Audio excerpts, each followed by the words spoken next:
What? Why are you shaking your head? You're welcome.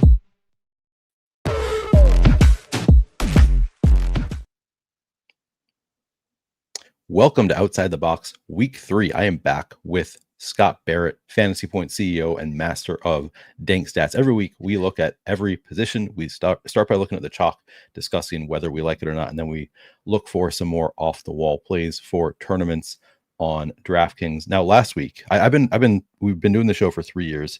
For 3 years, I've been waiting for Wandale Robinson to blow up because I really wanted to give Scott crap about it. Scott has said forever, Wandale has no upside. You can't play Wandale Robinson. And I've said, no, Scott, he has upside. Just like put the stats together. He's going to have a big week one of these days. Then last week, Scott finally said, you know what? I think you can actually play Wandale. He's a fine play this week. This is the spot. If you're ever going to play Wandale, this is the week. I almost forced Scott to play him in one of our tournament lineups, and didn't play him in any of my DFS lineups, despite loving Dallas last week. So Scott, I don't know, like I really want to be giving you crap right now, but you actually admitted that you could play Wandale last week and you were spot on. So are we changing your nickname from the Rashid Shaheed Whisperer to the Wandale Robinson Whisperer?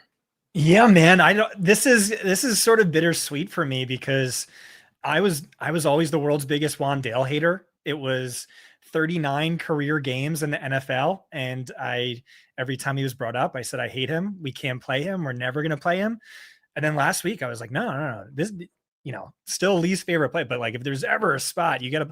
And he went off. He made our subscribers a bunch of money. I might have had a 6-figure day if I played him over Calvin Ridley in some spots. And so now he sucks when he's supposed to, and he hits when he's supposed to. Now maybe he's one of my favorite players. Now maybe I should buy a Wandale Robinson jersey if we could do this again. Yeah, flip the entire script on Wandale Robinson. Yeah, I was just really bummed that I didn't get there. And like even after you gave me permission and I was super in on that game environment, I just didn't end up playing. Maybe I had 1% Wandale across my portfolio. And in retrospect, it's like I like Wandale Robinson. I like the game environment and just didn't get there. So it was kind of a bummer from that perspective. But glad that we can maybe play him some moving forward. Scott, you told me in DMs, you've promised me, you've guaranteed me that we're winning the Millie Maker with one of our lineups on the show this week. You're feeling pretty good about this week? I'm feeling pretty good. Coming off of a really nice week last week, won a couple of G's. I woke up Sunday morning with this like really confident gut feeling Jared Goff was going to go off. So I went really heavy on Jared Goff stacks. And wasn't until like the fourth quarter of that game where it hit me, like my subconscious knew before my conscious mind knew.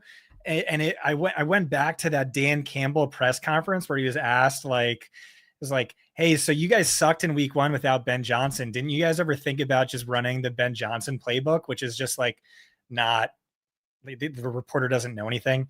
Right. And Dan Campbell uncharacteristically like snapped at him and like rattled off stats that weren't even true. And so fourth quarter of the game, Jared Goff smashing. I'm just reminded of that. And it's like, oh yeah, of course, Dan Campbell wanted to shove it down Ben Johnson's throat. And so shout out to my subconscious, shout out to Jared Goff stack, shout out to Wandale. Week 2 went pretty well. Week 3, I think is a very fun slate, very exciting slate. I think it's going to be a win big, lose big kind of week, which, in tournaments, we're chasing the first place finish. So, those are good weeks from a game theory angle perspective. For sure. Yeah. I also had a winning week last week, which, always exciting when we're both winning, the subs are winning. Also ended up playing a ton of Jared Goff, which we talked about on the show, liking it a bit. Because they had faced that Packers defense and that seemed to be maybe an anomaly. So we thought maybe they were due for a bounce back. It was not like my biggest stand of the week because I liked of course, the Jacksonville Cincinnati game, and then Joe Burrow got hurt. So that was kind of a bummer, but then also liked the Dak doubles quite a bit, which ended up being fine. Like it wasn't like a smash, but it ended up being fine. But did get well over the field on Detroit. So that felt good and worked pretty well. But let's hope we can find something just as good or better this week. Going to be an interesting one. This is the first week that we have some like real chalk, because we've got some not even backup running backs, but running backs that would have been in timeshares that are no longer in timeshares in Jordan Mason and Kenneth Walker. And then, of course, Tony Pollard, who has been for a few weeks now. But it'll be an interesting one. We'll talk about the running backs when we get there. For now, we will start with the quarterbacks, and we have 4 in double-digit projected ownership right now. Both of those $4,000 quarterbacks in Marcus Mariota and Carson Wentz coming in as backups. And then we have Dak Prescott and Caleb Williams also at double-digit ownership here. Kind of makes sense to me that all of these are getting double-digit ownership. What do you think about them? Do you have a favorite of the group? Anybody that you're fading from this top 4? Yeah, no, this is pretty great. This is pretty optimal. If anything, maybe too light. I don't know. You're the sim guy. You can tell me what the sims are saying. But yeah, clearly Caleb and Dak should stand out as the best plays on this slate, throwing out game theory, throwing out ownership, because this is the game with the highest over under by 5 points. These are 2 of the 3 worst defenses in football by fantasy points per dropback allowed, by EPA per drive, by yards per play, by just about any stat you want to think of. 2 really bad defenses, fairly high powered offenses. Dallas, I think, is just the NFC's Cincinnati Bengals. You have these 2 great wide receivers. You have one of the most accurate quarterbacks in football, and you have a really bad defense. And then Caleb Williams, I'm a big Caleb Williams hater, and that's true. But I'll say he's looked a lot better this year than I was expecting. He looks a lot better than he did last year. You have Kurt Warner saying that. You have a bunch of film people saying that, and Ben Johnson calling up some beautiful games here. Caleb versus Dak. Caleb doesn't have a ground game whatsoever. And so maybe you could argue that Dak needs to be pushed because, they have Javonte, they love Javonte. And so I kind of just think Dak is the way to go. You know me, I'm going to be, 3 entry max or single entry. I'm not an MME guy. So I am going to be forced with a decision like that. And I think I would just go, I like Dak more. I think Chicago's defense is like a stat fantasy points data the Twitter account had was over the last 5 quarters, they're giving up 1.6 fantasy points per dropback. The next worst defense, which is Dallas, actually is like half that. So it's like 40 dropbacks versus the Bears is worth 80 fantasy points, and 40 dropbacks versus the Cowboys is worth 38 fantasy points. And yeah, so my lean, I don't know that I can give it away on this show. I might have to just paywall this for Discord. I was prepared to just have one lineup this week.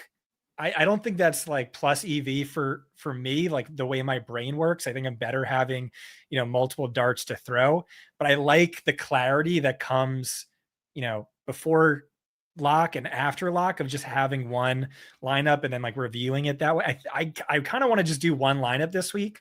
And so I was going to get away from this game and be careful about how I was playing it. But Johnny's in Discord right now saying he thinks this game actually goes under. He thinks, and like, 12%, 11% is not high to me. He thinks it's going to get underplayed because, he's watching all these shows and people are trying to find reasons to come off of it. And so I don't know, this is something I need to dedicate more brain power to, but certainly, in a vacuum, throw out ownership. Dak's the best play in my mind. And then I look at 11%. That's not very high. Yeah, I'm in agreement with you and Johnny. When you said he thought it goes under, I thought you were saying like in points it goes under, and I was like, damn it, because I really want to play this game. Yeah, I'm glad to hear you say that. To me, this just looks under-owned. Like it ultimately, yeah. I was talking with Debro and Fantasy Guru Drew earlier, and Drew said, and I trolled him about this, but he said like, oh, I think that game is just a game theory game. I'm not sure how I'm going to play it. I'm either going to be over or under the field. And I trolled him. I was like, oh, what great analysis. But he said, no, I think it's either going to be like 0% or 100% for me, which to me, I'm not playing it that way. I'm not going to have 100%, but I do think that I'm going to come down on, I want to be overweight to the field in this game. The sims that I've run so far have pretty different ownership projections. So they have Caleb at 15% and Dak at 3%. And then when I ran the Sims, it kind of just got the inverse of that, where I was getting to a lot more Dak, a lot less Caleb, which is exactly how I think I want to play it. Also, I think I'd rather just play the Dak stacks in this one. But yeah, I think it's just a great game environment. It could go completely off. Like I think of all the games so far this year, like if you put up like what game has the potential to put up 80 points, 80 real points in the game, like this is the one that has clearly the highest potential, I think by a wide margin. So yeah, I will be leaning into it. If we get 23% combined ownership on these quarterbacks, to me that seems like a really strong number. My one concern is this isn't really what we were expecting from the Bears defense coming in, right? I mean, we thought this was going to be a pretty good defense. Like if you look at schedule, like fantasy schedule stuff, they were generally grading out as this is not going to be a great spot, and they've just been terrible. Can we change our priors this early in the season, do you think? Who are you talking about? The Bears defense? Bears defense, yeah.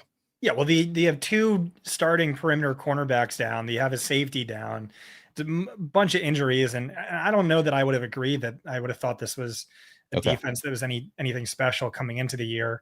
And yeah, I mean, they look awful, and Dallas's offenses look really good.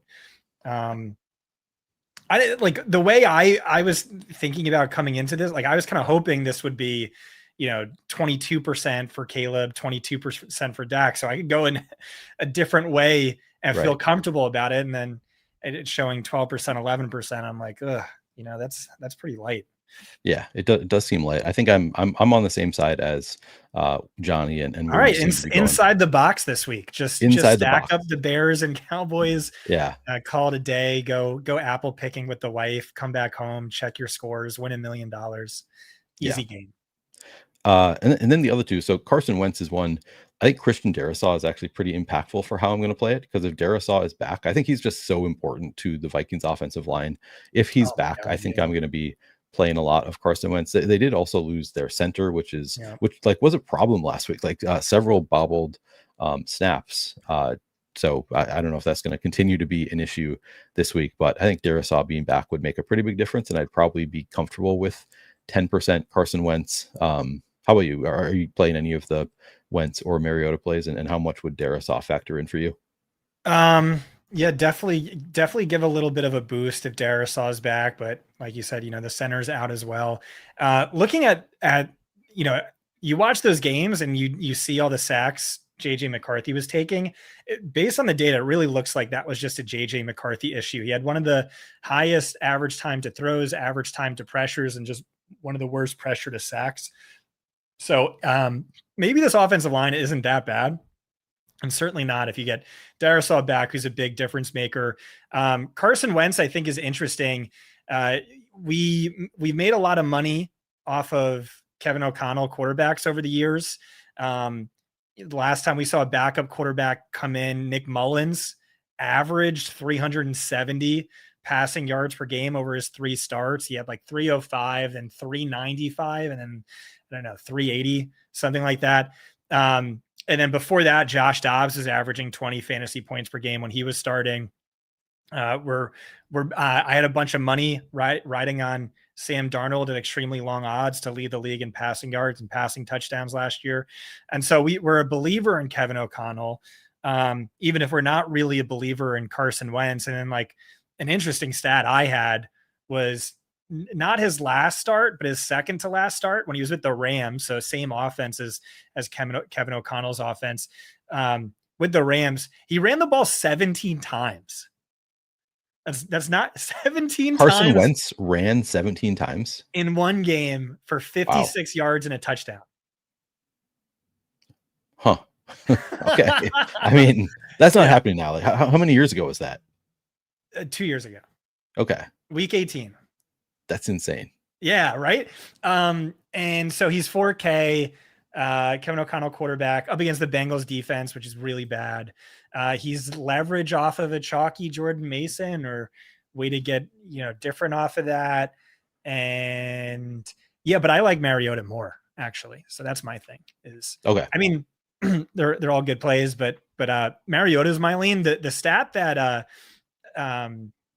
Jake had independent of me was that In his 2 games last season, he averaged 22.8 fantasy points per game, which is really good. The stat I had was a little different. It was he basically only played 4 full quarters plus 2 drives, and he scored, let me see what it was. 4 full quarters plus 2 drives, and he scored 45.6 fantasy points.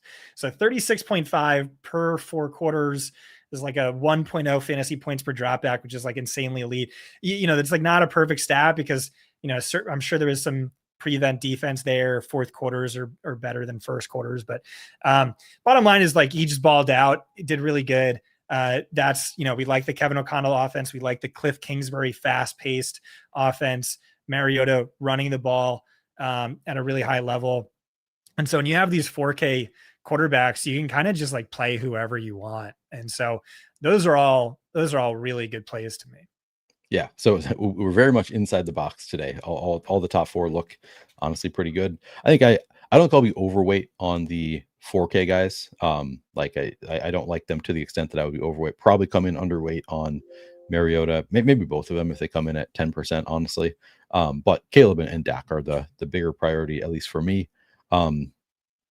Just working down, I mean, I don't really have a ton of interest in Daniel Jones. I don't know if we want to like talk about each of these quarterbacks of the other guys on the screen right now. So in the top 10% in ownership, is there anybody that you really love here that you are prioritizing this weekend?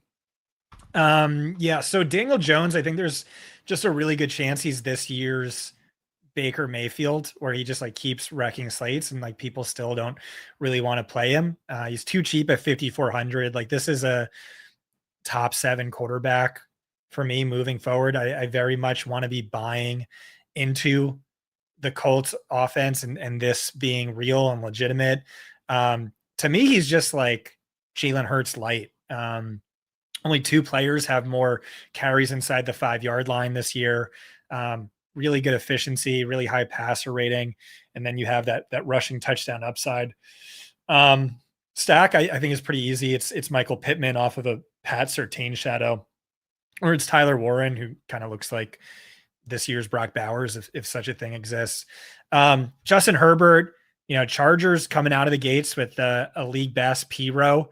We know Denver's defense is really good, but it's also, if it's not the Bears or Cowboys, Vegas is saying this is the next most likely game to go off. And that makes sense because more often than not, a really good offense can trump a really good defense in terms of stickiness or predictiveness. And I certainly could see this game shooting out. Drake May, I like because he's my Exodia quarterback. I was saying he's Josh Allen's little brother, or he's Josh Allen light. And he really looked like that last week against the Miami Dolphins, where you saw the design runs come out. You saw really good efficiency as a thrower. Always had a great deep ball, and he could run. So that's where the Josh Allen comps come in. And Steelers defense, like the Bears dealing with injuries, looks awful. Really bottom 5 by almost every measure: explosive play rate, EPA per dropback, average time to throw allowed, etc. And I really think that the fact that they're not getting pressure is going to be big for May. It seems he's pretty pressure sensitive. And so I like May. I think he's difficult to stack.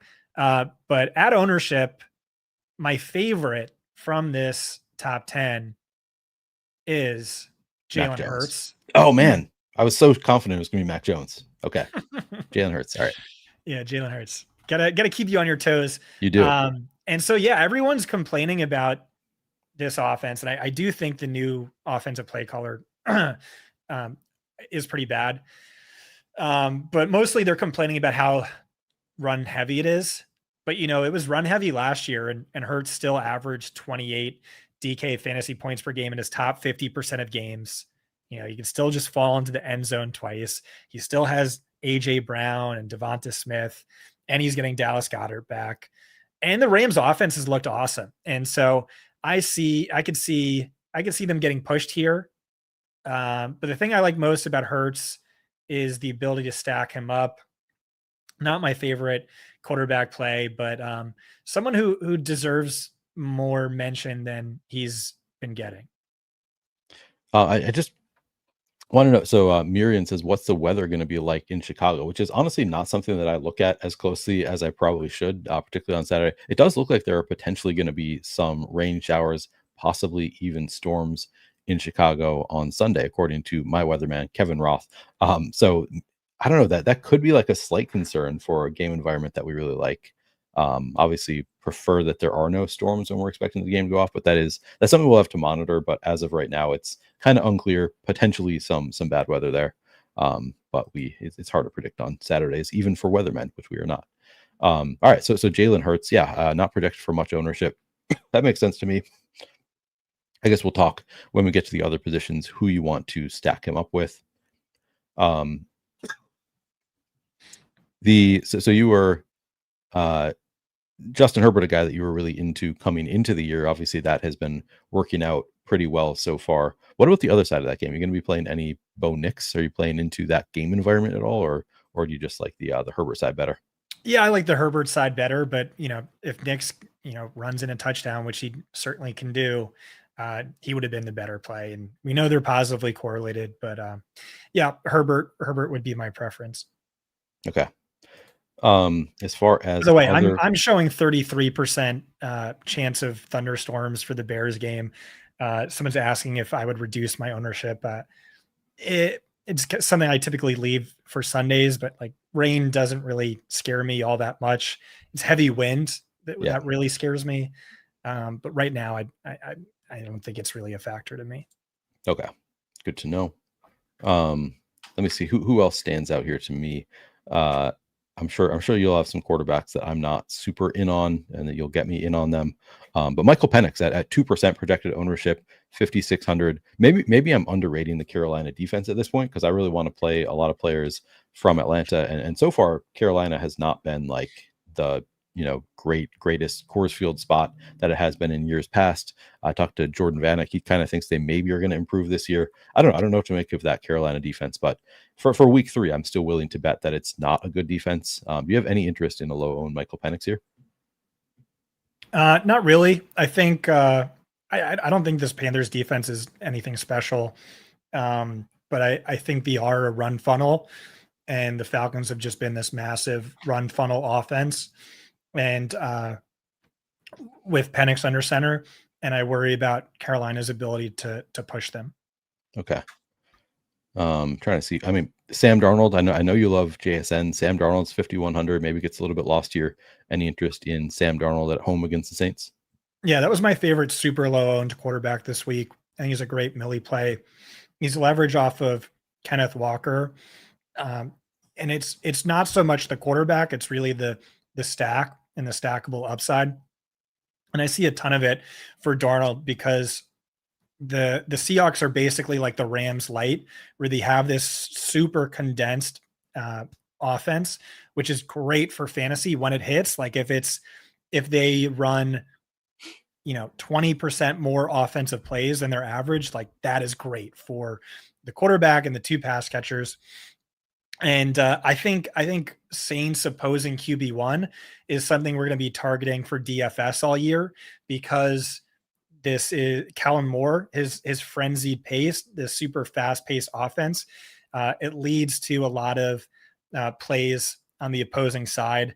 I don't think it's a very good defense either. And so, yeah, I think Darnold stacks are very live for things such as the Millie Maker. Nice. Okay. Did you give your take on Kyler yet? Because I see somebody asking about it. Says Uticau's really in on Kyler, or are you into that play at all this weekend? Kyler's just not really someone I play. I don't see it as a good spot for McBride. I don't see it as a good spot for Marv. Okay. And I don't know. There's just other quarterbacks I like more. I see more upside to the stack. Yeah. Jake Brown in at all? No. Oh, no. But I was going to say for Wentz, the stack there would be Jefferson and Chase. And I think that's pretty fun. Yeah, definitely a fun stack there. Not going to mess around with Hawkinson. Not going to mess around with Higgins. I'm going to mess around with Hawkinson. Nope. Yep. It's a Chase Jefferson mini with a cheap quarterback. All right. Well, agree to disagree. I mean, I love that stack also, to be clear. I'm also in on that one, but I'll probably get to some of the Hawk also. Any other quarterbacks you want to talk about? I wrote a Baker. Okay. It's very similar to the Goff play last week where they have the second highest implied point total of the week. I know they're down 3 starting offensive linemen, and that's not great, but Baker's just like such a dog. He's just going to be throwing his body around recklessly and willing the team to a victory. And the Jets defense looks awful. They're bottom 5 in EPA per dropback allowed. And we just know Mayfield has this elite ceiling. No player had more games with 27 plus DraftKings fantasy points last year. So Barkley didn't have more. Lamar didn't have more. And he even did that in a game without Chris Godwin and a game without Mike Evans. And so second highest implied point total, drawing near 0 ownership, deserves a mention. Yeah. All right, good call out. All right, we can move on to running backs. Scott, I feel like every week I'm like, man, we're moving so quickly through quarterback. This is great. We're ahead of schedule. And then I look at the time, I'm like, oh, we're 26 minutes in. We're not actually. I also wrote up Jordan Love, but this was like the most fringe of any quarterback we've talked about. It's just Matt LaFleur is a god, hyper efficient quarterback up against a massive pass funnel.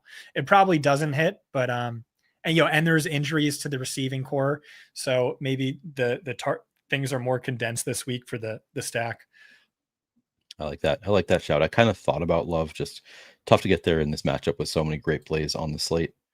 All right, let's move on to running backs. But before we do, I just want to remind people, if you haven't already liked the video, please do like the video. It really helps out in trying to grow the Fantasy Points YouTube channel. And of course, if you're not already subscribed, I mean, you gotta subscribe to the Fantasy Points YouTube channel, and you click that little notification bell if you want to get notifications when they go live on the channel. A lot of great stuff here for both DFS, season long, and any type of fantasy football you want to play.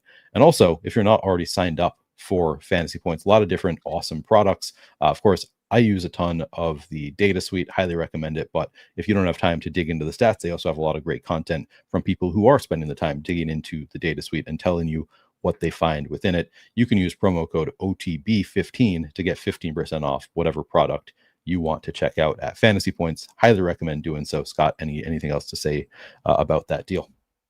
Nope. All right. Sign up. OTB 15% off. Running backs.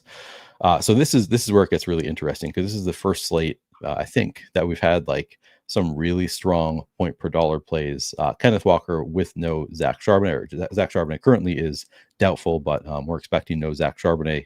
Projected for, I got to sort by ownership, 32% ownership for Kenneth Walker at 5,800 against the Saints defense, which I don't think is particularly good. And then let's start with just the top two. And then we have Jordan Mason against the Bengals. He is 5,400 projected for 30% ownership. How are you feeling about the ownership on Walker and Mason? Do you just eat the ownership, or would you rather go elsewhere? Yeah, I think they're for sure the two best plays, but when you're looking at 30+% ownership, you don't need them on your lineup, and you should be looking for reasons to get away from them if you can, or at least that's how I play. And this is outside the box. I think, yeah, Walker is the best play. I think he's a margin above Mason as a play. The argument against him would be, it's clear they were limiting his snaps and touches. He had fewer snaps and touches than Zach Charbonnet last week, even though Walker was averaging 10 plus yards per touch and Charbonnet was under 1. And still fewer touches and snaps. So George Holani to me looks like a vintage Neil play. I will not be playing George Holani, but it wouldn't be the most surprising thing in the world if we saw Walker at a 60% snap share or 50% snap share. The flip side of that is, we did see Charbonnet get CMC usage last year without Walker. And so that's some of the risk in fading him. Is one of the most efficient running backs in football with twice the volume he had last week. Jordan Mason, argument against him, for sure going to get a bell cow workload, for sure underpriced relative to the projected volume.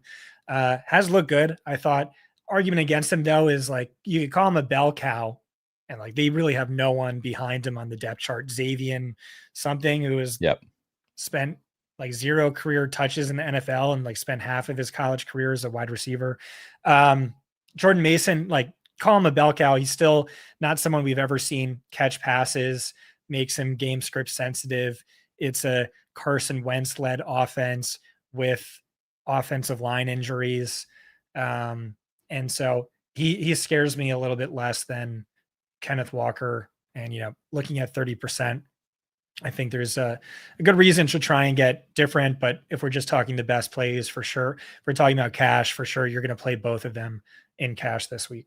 Yep, I think that's spot on. Like their obvious cash game plays. I suspect I come in a little bit underweight on the field on both of them because we have so many strong running back plays, and you just kind of laid out the reasons. Like it's easy to see them fail also.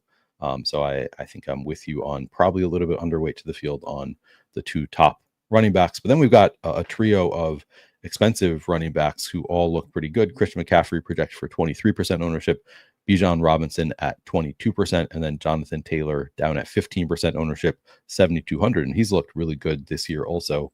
What are you doing with the 3 elites?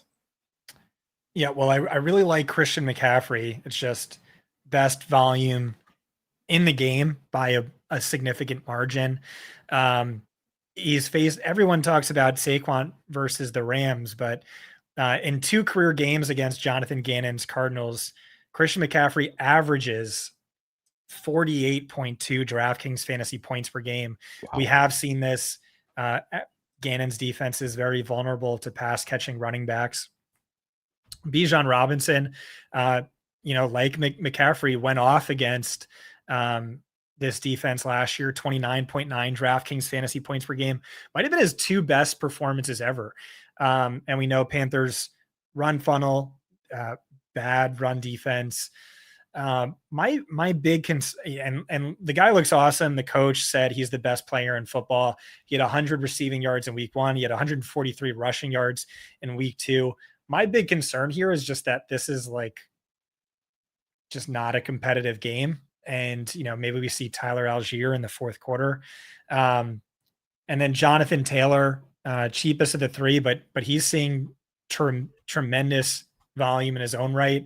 Over his last 5 games, I think he's averaging like almost 30 carries per game, but 27 fantasy points per game over that span. And we saw this last year in games without Anthony Richardson. He was RB1 by XFP per game, RB1 by fantasy points per game. Offense looks really good. Titans defense is pretty tough up front, but the are down Devondre Sweat. Very game script sensitive. This should be a game for Jonathan Taylor to win. So I like all 3 running backs quite a bit. I would have it CMC, Taylor, Bijan. And if we include Saquon Barkley in that tier also, he's projected for 11% ownership, so not getting quite as much. Where would he rank in there for you? Do you like him as much as the other guys, or would you prefer playing the other 3? For tournaments, he'd be number 1. Okay. So you like Saquon? Yeah. Well, he's drawing a fraction of the ownership, and I don't think any of these guys have the slate breaking upside that Barkley does. McCaffrey without Brock Purdy, does he have it? Bijan, never really been a ceiling guy on par with Saquon for sure. Taylor might have it, but we see Daniel Jones vulturing touchdowns, just like Jalen Hurts, I guess. Although that's something to talk about is the new league-wide memo. Eagles are in trouble because everyone sees that it's a false start every time they call the tush push. So maybe Saquon has a little bit more touchdown upside than typical, just based off of that narrative, which I haven't heard anyone talk about. But really the argument's easy, is he just had one of the greatest running back seasons ever, one of the greatest DFS seasons ever. He exceeded 36 DraftKings fantasy points 5 different times last year. It was the 4th most by any running back in NFL history. What does 36 DraftKings fantasy points equate to? That's a slate breaking score. That's a had to have it score. You needed to have Saquon on that lineup. Bijan, I don't think has ever scored 36 DraftKings fantasy points. And Saquon's role is even better now than it was last year. No Kenneth Gainwell. Will Shipley's out. 82% snap share, 16% target share. Those are way up from a season ago. And then, he destroyed the Rams in both games. against the Rams last year, he had 26 carries, 4 targets, 2 touchdowns, and over 200 rushing yards. He averaged 45.7 DraftKings fantasy points per game. And so you look at that, you look at the 7,800 price tag, and it's like he should be higher owned than Bijan, and he's half the ownership. So that's my favorite GPP running back. It's a boom or bust play, but it's just it's what do you win when you're right? And with Saquon, you stand to win quite a bit. Yeah. I want to go back to this narrative that you're talking about, because this is the first time I've heard of it. Are you saying that the Eagles it's been a false start, like for years since they've been doing the tush push? It's always been a false start, and just recently the league has decided they're going to call it, or what's going on there? I don't know how long it's been going on, but I remember Brett talking about it, I think in the playoffs last year, or when it went up for the vote. Brett was saying, like, my least favorite thing about it is just like the offensive linemen are always offsides and they never call it. And then someone started like saw tweets about that with like videos of it. And then, apparently Roger Goodell sent a memo out. The refs are going to be more on top of it. Might be butchering it, but refs are supposed to be watching more closer now to make sure no one's offsides when that play is being called. Okay, that's interesting. I had not heard that. All right, moving on. Javonte Williams. I mean, this has been I've been loving the Dak stacks. Then it's just Javonte has 3 touchdowns now. Looked actually better last week. Week 1 I thought was just a fluke. Like, okay, he fell into the end zone. Otherwise, really inefficient. Week 2 actually efficient for Javonte Williams. Is it real? Is he back? Do we need to consider playing him against Chicago? I've heard some people say, like some of these injuries take multiple years to come all the way back from. And so maybe he's like regained a step. That's not what I'm seeing on film. That's not what our guys are seeing on film. But it is just an amazing role in a really good offense, and he is being used the right way. 75% snap share, 17.2 XFP per game, 24.2 DraftKings fantasy points per game. Bears pass defense is awful, but they're also really bad against the run. And so I think Javonte could hit in a game where Dak also hits. Yeah. I think that's really easily within the range of outcomes, but he also works as leverage where if this game flops, what likely happened to me, it's the Bears didn't show up. Caleb Williams imploded, an early turnover, and the guy is just really soft and he just spirals from there.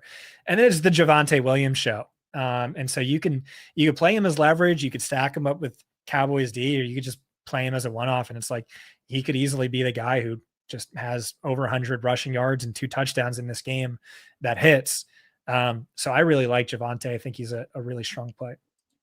He's a guy that Debro was really on this summer, and he's taunting me about it constantly that I faded Javonte. I just did not listen to him. Could not be convinced that Javonte was a good best ball play. But part of the reason for that was the stats that Debro kept citing were like, oh, look at his first 8 weeks last year, like the missed tackles forced, all this stuff was really good, and then he fell off a cliff. But those first 8, and I was like, but those are the weeks that matter, the later weeks. So I'm still like holding out hope that maybe this is not real, and maybe. I think from a redraft perspective, I think there's still a chance for Miles Sanders to get more involved, because don't forget he had that fumble week 1, and then they let him score that touchdown, and so it's like I'm holding out some hope for Miles.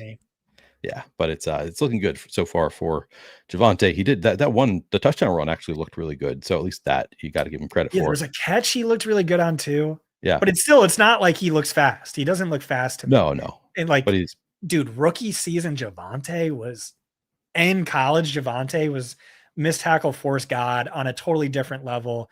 He just doesn't have that same explosion that make you miss in a phone booth, lateral agility. I think that's gone, but I think he's still like a very serviceable player who can do really well in this offense with this role. For sure. All right. Bucky Irving against the Jets. How much interest there? Yeah, I'd say more than mild interest. Jets defense is really rough. Game script's good, 7-point favorites, second highest implied point total. And we remember like jamming in Bucky last year 51% snap share, 19 DraftKings fantasy points per game in the second half. And you look at what's going on this year, 15.5 carries, 5 targets, 75% snap share. Offensive line decimated by injury, but good game script, second highest total, way better volume than last year, really talented back. I doubt I have too much, but there's not a lot of running backs I like. And so he was one of the last guys to make the pool. I want to look at the next two, and I'm going to pull up the bell cow report to look at it. We've got Tony Pollard is 5,700, Jalen Warren 5,500. Pollard to me stuck out as a guy like who's probably going to get squeezed with all these running back values in the same price range with Mason there and with Kenneth Walker there, and like it's no longer exciting because Tyler Spears has been out for a couple weeks, but he's sort of in the same boat. Whereas like it was going to be a split, but now he's the bell cow. He just hasn't been good in really 2 tough matchups so far. So I want to get excited about Pollard, but he's also getting more ownership than frankly I was expecting everywhere. We've got Pollard at 12%, and then Jalen Warren in the same price range is 5,500 projected for 12% ownership. So I'm curious to hear how do you feel about Pollard relative to about 12% ownership? Yeah, the role is really, really excellent. 89% snap share. So he's like a highest end bell cow, really getting the lion's share of the backfield. It just hasn't amounted to much at all because Cam Ward isn't throwing to running backs, which he didn't do in college. They're frequently down. So it's not favorable game script for runs. I think defenses are keying on him more than Cam Ward. To me, he looks like Kyron Williams on an offense that's a lot worse than the Rams. You can still play him just because that role is so good and can pop in the right spots. But to me, like I said, I'm going to have a smaller running back pool and probably not making it onto my lineups this week. But again, I think he's fine. Okay. And then any interest in Jalen Warren here? Yeah, we wrote up Jalen Warren, but I think it's the same thing as Pollard, like another guy just probably not going to have exposure to, but 67% backfield carry share last week, had 4 targets, smashed through the air, and Devon Achane just smashed this defense, 92 receiving yards through the air. There's been some positive coach speak coming out. He's really efficient. Not much else is working on the offense. But he's not really a guy I ever play, and I'm not going to play him. Okay. But it was close enough. He's in the slate breakdown this week. All right. I would like to hear some more of your plays. Do you want me to throw more names at you? Do you want to just bring up some of your favorite guys here? I think we're done. I don't think I have another running back. I'll have to scroll through. There were a bunch of guys I thought about, but like I said, I think we don't have to get too crazy at running back this week. I had some Neil plays for you. So I know some running backs I think like are up your alley, we can say, but let's name a couple that are up my alley. So you're named George Hulani, who I had not given any thought to, but maybe I need to think about that as a leverage play.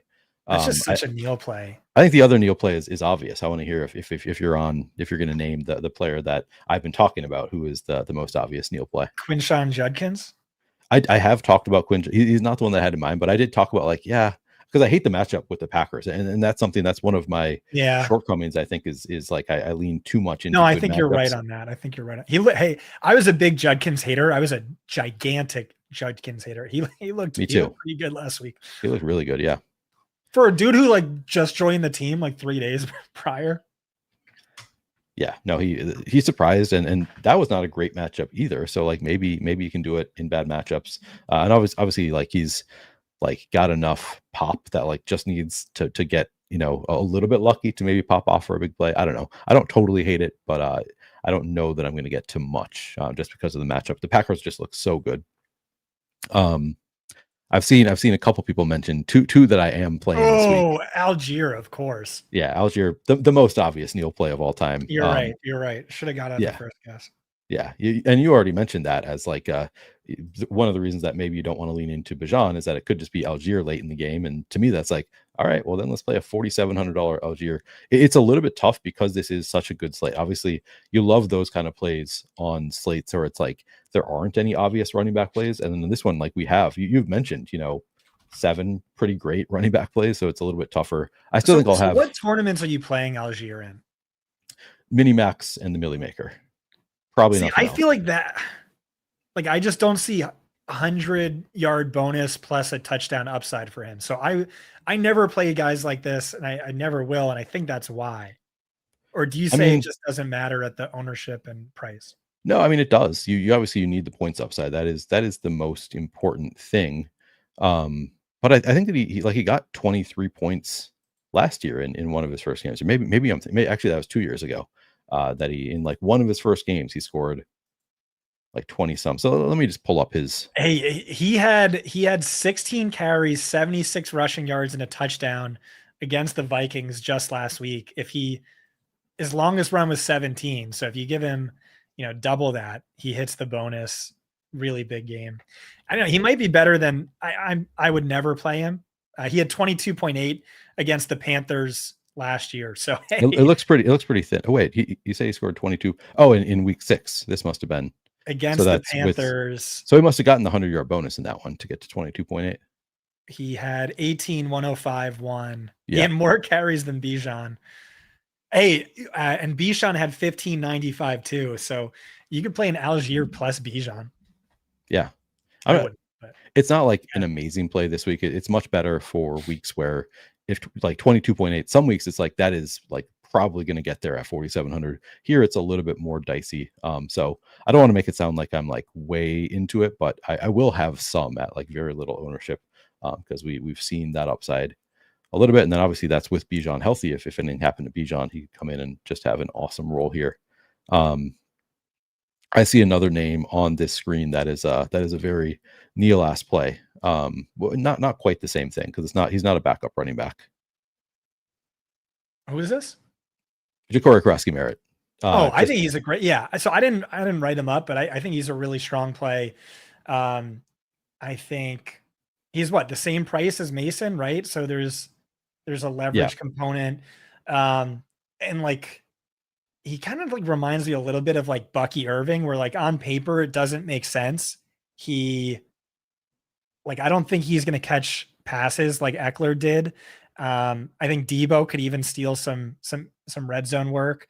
And I think you're looking at like 12 to 14 carries, but I am expecting hyper efficiency on those carries. Washington's offensive line has been amazing by percentage of how often a running back is tackled behind the line of scrimmage. They're the best run blocking offensive line in the league. JCM, hype train, out of control. This is never a guy I play, and I'm not going to play, but I think he's a strong play. Like if you win a milli with him on there, I'm going to be like, oh yeah, that was really smart.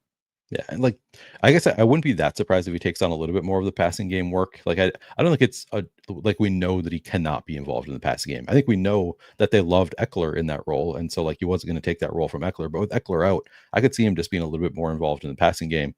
Maybe get they clearly don't love C-Rod after he was inactive the first 2 weeks. So I could see JCM getting a little bit more work than we're expecting. And like you said, like he doesn't necessarily need it to pop off. We've seen him with the 40-yard carry in his first 2 NFL games.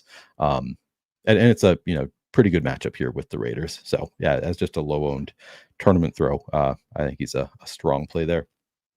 Anybody else that you wanted to you said that you think you're done. Did you come up with any other names? No. Okay, I'm just going to sort by fantasy points per dollar to make sure. Okay. Move on to wide receivers. Yeah. All right, let's do it. Sort by ownership. So the top in terms of ownership is the guy that you've been calling Mini Puka, and he's certainly looking like it. JSN 6,500, nice matchup with the Saints. We've got him at 23% ownership. Seems fine to me. What do you feel about 23% going to JSN? Yeah, I think that's like absolutely right. I think must play for cash. For tournaments, it's really just a matter of ownership, but the usage incredibly strong. I love the matchup. Really going to see a massive spike in pace of play, I think, and expected plays for the Seattle side. That was why I talked up Darnold. I think a double stack with Cooper Kupp is unique. I don't think a lot of people are going to go there. And yeah, it just seems like mini Puka to me, or like 1K cheaper Puka. So I love JSN. Last week I said he was a guy I didn't care about the ownership. I would just lock in. I wouldn't go that far this week, but it's close to that. Okay. Yeah. Seems like a pretty fantastic play. Then we got two guys from the game that we're in on. So let's talk about I think there's just four receivers we really need to talk about for Chicago, Dallas. As much as I love Kevontae Turpin for best ball, probably not playing him in DFS. So we've got Romo Dunze at 5,300, 22% ownership. CeeDee Lamb, 8,000, 19% ownership. Then you've got DJ Moore at 5,400, 11% ownership. So still more expensive than Romo Dunze, but going to come in at literally half the ownership here. And finally, George Pickens, not going to get much ownership. Where is he? I must have missed him. Control F, my guy. I know. 5% ownership at 5,900. So do you like all four of these guys? Do you have preferences?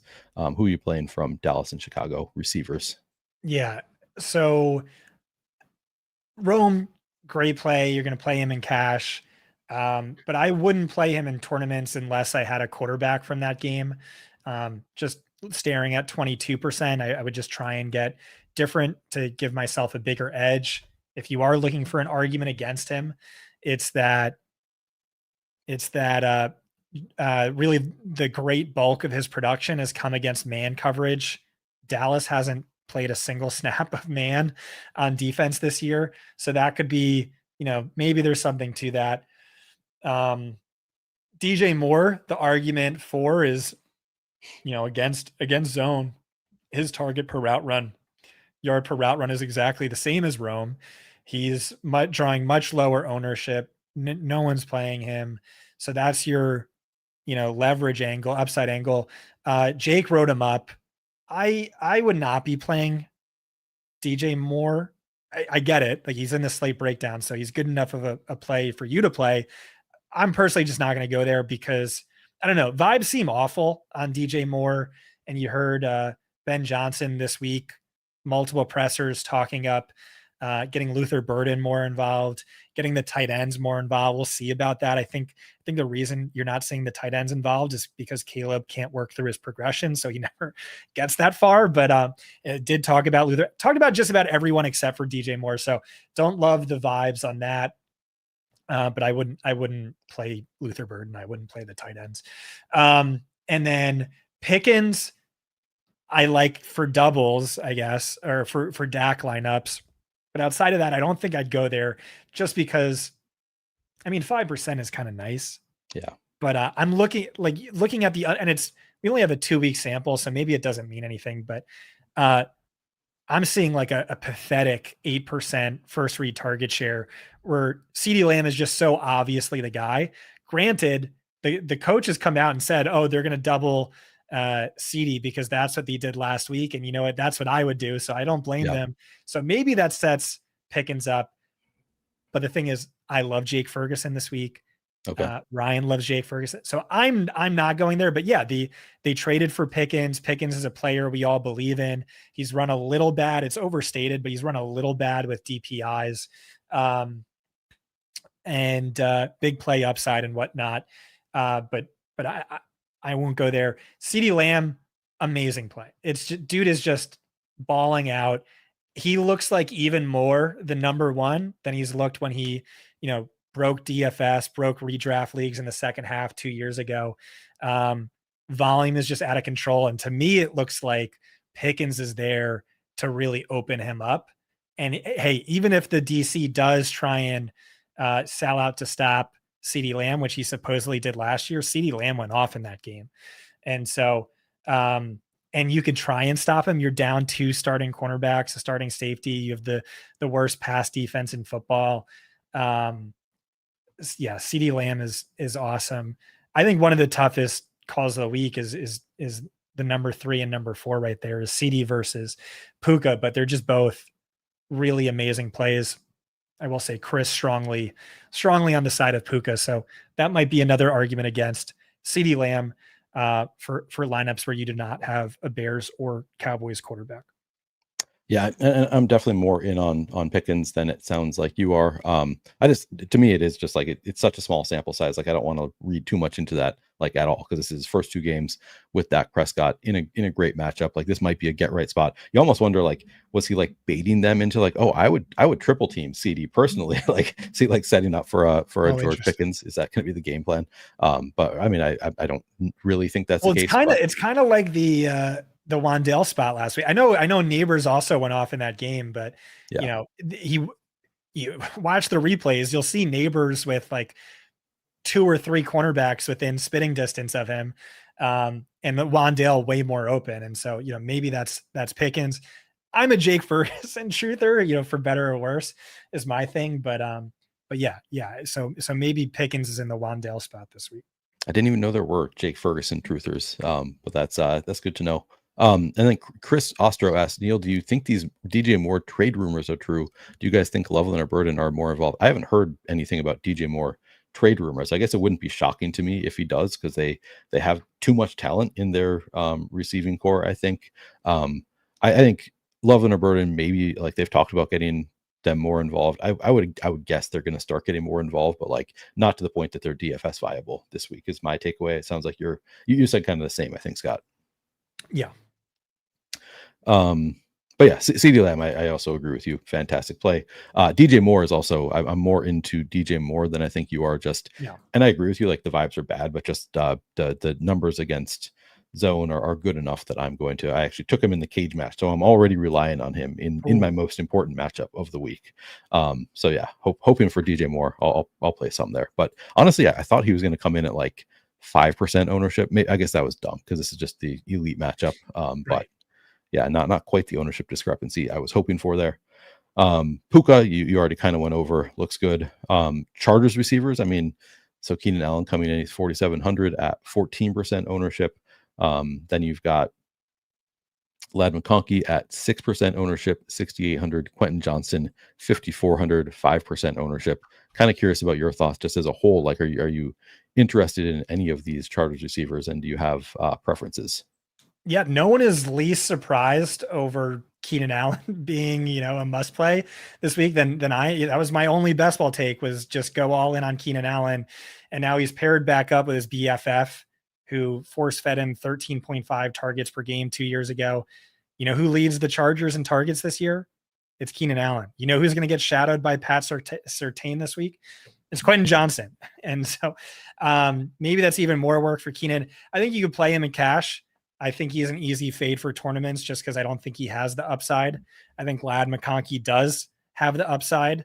A lot of people panicking over him when in reality the Chargers are leading the league in P-row. So that's like a good thing. The pie is larger than we expected. He's healthy now, no longer dealing with that bicep thing. QJ shadow means more work funneled to Keenan and McConkey. And McConkey has the schematic matchup. He destroys man coverage, elite man ass, awesome man ass. Great and man ass. Very man heavy matchup. And so what'd you say? 6% ownership. That seems like a pretty fun spot to target. Yeah, that does seem pretty good for Ladd. 5% for Quentin Johnson. He's just clearly like a really good wide receiver. Like, don't forget about what he did over his final 8 games last year. And this would be the spot for it. Yeah. Seems like a good low owned spot here. Are you going to be, so we talked about the quarterbacks a little bit. How much are you going to be? You're going to be doing any like overstacking of that game in general? Like, do you think that game has one quarterback this week? And right. And it's not that game. Yeah. Okay. Well, I mean, you're going to play at least 3 with me on this show. So there is that. Yeah. So but in terms of bankroll is like, yeah. All right. Who else? Let's see. So you said Jefferson and Chase are going to be how you would stack up the Vikings-Bengals game? Yeah, otherwise I wouldn't play them. All right, so only in game stacks there. All right. I'm curious, are you playing any of the Atlanta receivers? So we've got Drake London, 6,000 projected for 11% ownership. And then one of my bigger calls this week is I think Darnell Mooney looks like a really strong tournament Ooh, play at 4,500, 1% projected ownership, wow. 95% route participation last week for Darnell Mooney. I mean, this seems like a spot where he could just bounce back in a big way. We have not seen it yet with Penix. I think his best PPR game is like 13.6. But are you playing London? And how do you feel about my call on off the wall tournament Darnell Mooney play? I like it. That was one of my takes all redraft season that got me in trouble with Theo Greminger and Derek Brown, Debro. Was just that like last year when they were both healthy, Drake London only had 18 more receiving yards than Darnell Mooney. But you look Right. at their ADP discrepancy, and it was like 12 rounds. I don't think this would be the spot for Darnell Mooney, who's really trump card, calling card is as a deep threat. And again, I mentioned this before. I worry about Carolina being able to push the Falcons here. I don't think they do. Mooney has struggled with Penix, but like intuitively, like they should be a great pairing because Penix, like the anonymous scout said, he had the best deep ball to come out since Russ Wilson. So that seemed like it would be a good tandem. I wouldn't play Mooney, but I like the call. London, I think is just going to get like his really like the best possible outcome here. And, you know, maybe I'm overthinking things. Feels like 6 catches, 81 yards, 2 touchdowns. Like I really like his touchdown upside in this game. I don't see him hitting the bonus.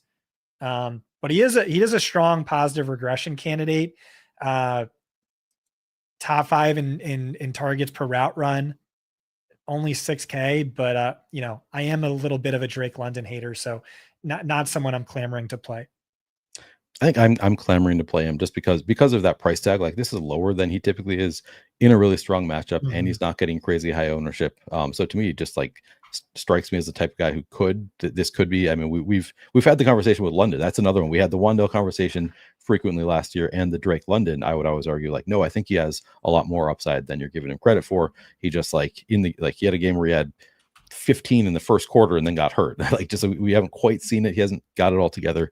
But this is another one that I'm like, I think that he could get there. Maybe this isn't the right game environment for it. I like the matchup. I also like, I kind of wonder if, and we can talk about the other side of the game, Teterow McMillan with AJ Terrell out, if maybe their defense gets worse enough that maybe we have a full game that could go in a different direction than most are expecting it to go, because we just don't have great defenses. So it could just kind of shoot out from that standpoint. So I think I like London and clearly Mooney better than you do, although I'm glad that you're co-signing it as a fine large field play. What about Teterow McMillan on the other side with no AJ Terrell? Yeah, I love him. I really love him. This was my Exodia of all Exodias this offseason, my number one like must draft, ride or die. And like the production hasn't really been there. He had a 100-yard game last week, but he looks amazing. Like on film looks incredible. Like he's had like 3 incompletions that were highlight reel worthy and like so close to being completions. His target volume is really not great. He had, I mean, 9+ targets in back-to-back games, but you look at the target share, it's kind of like Neighbors last year where it's like, okay, he has a ton of target. Like he deserves so much more because he's so much better than dude. Xavier Legette had negative yards and 8 targets last week. What are we doing? And so he deserves even more volume than he's getting. And he has this great matchup. I like him way more than our projections. Our projections have him 2.34, and that's probably about in line with industry. I'm a CB truther. Chris Wecht is adamantly not. And I think I'm right. I think he's wrong. And so I think AJ Terrell being out is massive. I think this is a really good spot. The schematic is really good for Tet McMillan. Ryan Heath and Nick Spinola both said that. Nick Spinola's Football Insights on Twitter. They both write like scheme-based articles for DFS. So I 6% is awesome. 5,900. This is a guy who's going to be 7,400 in 5 weeks. So I really like Tet. I can't hear you, Neil. You're on mute. Oh, are you on mute? No, that was you. That was your earbuds. I was totally talking. Everybody confirmed. You could hear me. It was just Scott. It's Scott's fault. All right. So I can game stack that one is what I'm hearing. So if I want to, I can play the Tetaroa McMillan. And then because I want to play the Falcons, and that's good to have a game stack there. So happy that you are at least in on Tetaroa McMillan this weekend. What if good Bryce Young shows up? Yeah, I'm really kind of just leaving them as dead, but yeah. Somebody asked, who would you pair with Nico Collins in what it hasn't been that great of a matchup so far this year against the Jaguars. Like their defense maybe a little bit better than I thought it was going to be coming in. But it seems like it could be a fine matchup here if you want to play any Nico Collins. I saw you put out in Discord today that people should be picking up Christian Kirk in their season-long leagues. Are you playing him in his first game back? Yeah, so I would not play Nico Collins. I would not play Christian Kirk. I would not play CJ Stroud, but I thought about it. Okay. I like them probably more than just about anyone else this week, but I still don't like it enough to play it. And so something people got wrong about this Texans offense, and it was one of my concerns for Nico Collins heading into the year. I think I let people just bully me into ranking him where I did. It's people think this offensive play caller, who's looked awful through 2 games, by the way, big downgrade on Bobby Slowick, who I think was like unjustly run out of town. I think a lot of the problems were more on Stroud than they were on him. But everyone's like, oh, he came from McVay. This is not a McVay influence guy. This is a New England Patriots influence guy. And the way those offenses work is it's very slot centric, slot focused. It's not the perimeter wide receiver one who's smashing. And I think this offense has badly missed Christian Kirk, who was drawing rave reviews all throughout the offseason as a quote unquote slot demon, as being uncoverable. That's been like the money role in this McDaniels offense. And I think having him there opens Nico up. Nico's usage has been awful. They stripped out all of the horizontal routes, all of the intermediate routes, which are the money routes for fantasy, but they're also where Nico has made his living throughout the years. So maybe there's a chance that Christian Kirk comes back, allows this offense, allows Nico to do what he really wanted to do. But I still think it's too thin to play. I did write up Diami Brown. I don't remember if I deleted him or not, or if kept him in there, but I thought he was interesting. And Brenton Strange too. I don't remember if I wrote up both. I don't remember if I deleted it or not. It's in the slate breakdown, but a crazy stat I had. Again, none of this is meaningful. I'm kind of full fading this game, but it is interesting is that when targeting BTJ and Travis Hunter, do you want to, I don't know if you saw this, Neil, do you want to guess what Trevor Lawrence's passer rating is? When targeting BTJ and I mean, it can't be good. So I'm going to go like 74. It's like 15.4. 15 point. Oh, okay. If you just threw the ball into the dirt on every single play, that's like 38. And so really awful. But the thing is, 14.5 is what it is. But when targeting anyone else, his pass rating is 140.3, best in the league. And so they look good. So, you know what? Screw it. We should just, I talked about this last week and it's something I need to remind myself every single week is last year, if I swapped my cheapest dollar tournament entry with my most expensive, I would have won like $900,000 last year across multiple weeks. And so it pays to go like, this is another thing too, Neil, like one of the best Millie Maker players in DFS history, like might be smoking crack based on, some of the things that they've done this offseason and their interviews. And like, maybe that's an edge, is just being that far out on a limb or like that off the wall. And so, I think every week we should just try and like find the one stack that no one else is playing. And like, that's the way to do it, is like, you can go chalk your everywhere else, but it's the stack, go super low owned. Alex Baker does this as well.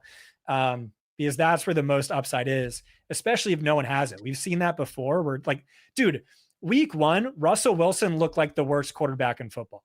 Right.